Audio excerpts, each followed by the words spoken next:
The greatest stories of the ancient world. Long ago, before the great cities of Rome rose from the 7 hills, before marble temples shone beneath the Mediterranean sun, there was a man named Herodotus. He was born in the city of Halicarnassus in 484 BC, with a restless spirit and an insatiable curiosity. Unlike many who lived quiet lives behind city walls, Herodotus set out to see the world.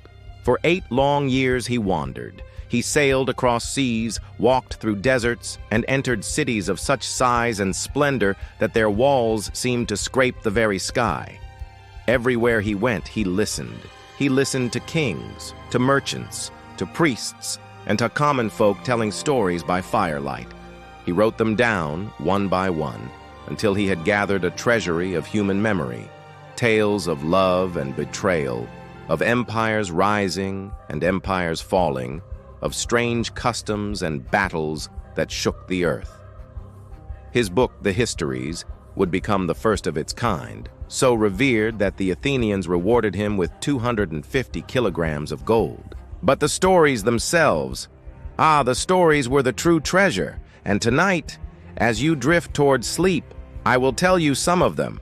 The curse of a king. In the land of Lydia, there lived a king named Cambyses. He was proud, too proud. He believed his wife was the most beautiful woman alive. So proud, in fact, that one night he forced his loyal guard, Gyges, to look upon her while she undressed. The queen discovered the betrayal. In silence, she gave Gyges a choice: kill the king and take the throne, or die himself.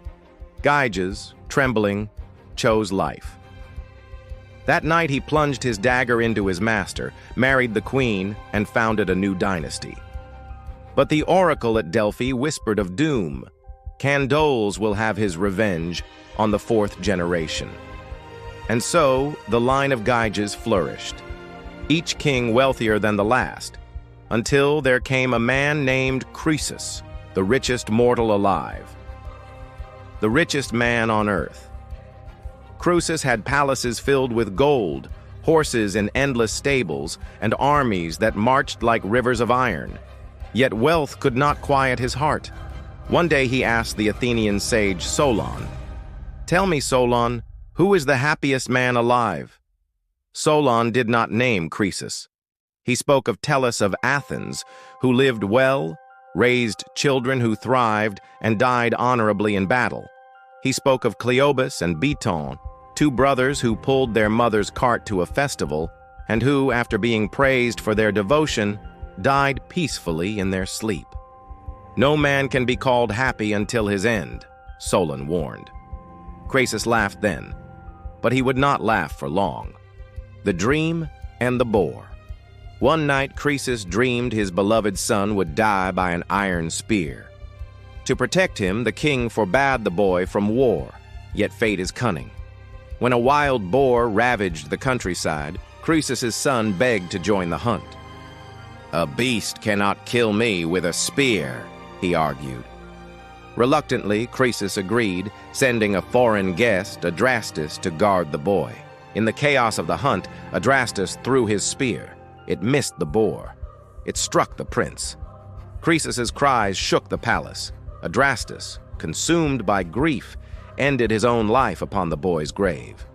The prophecy was fulfilled. Fire and rain. 2 years later, Croesus made war upon Cyrus the Great of Persia. The oracle told him, "If you go to war, you will destroy a great empire."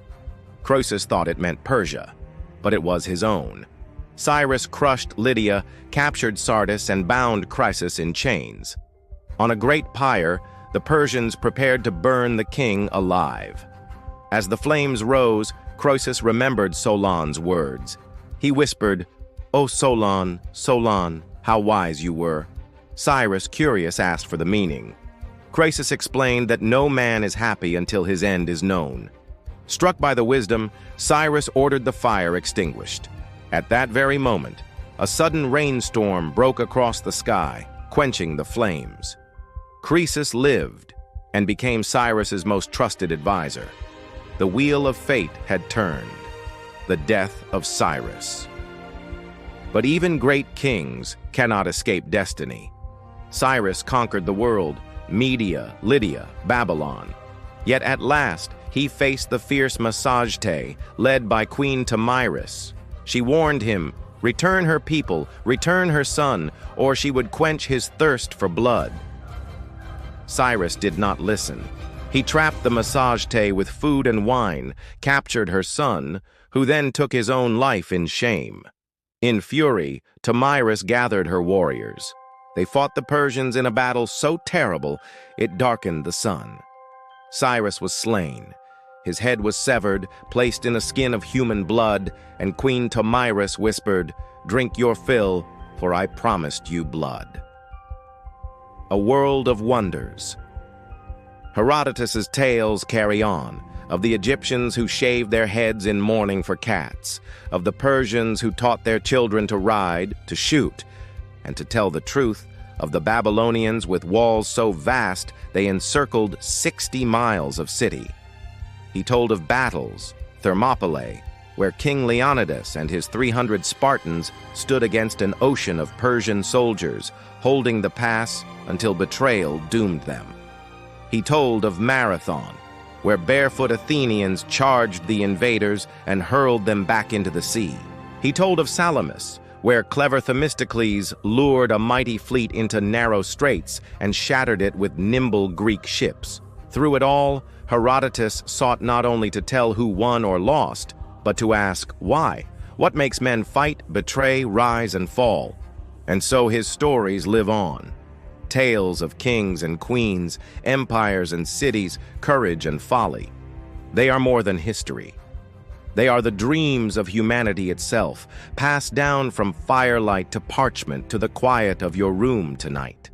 So close your eyes now. Imagine the crackling of a campfire on some ancient road, where a traveler sits and shares these tales under the endless stars.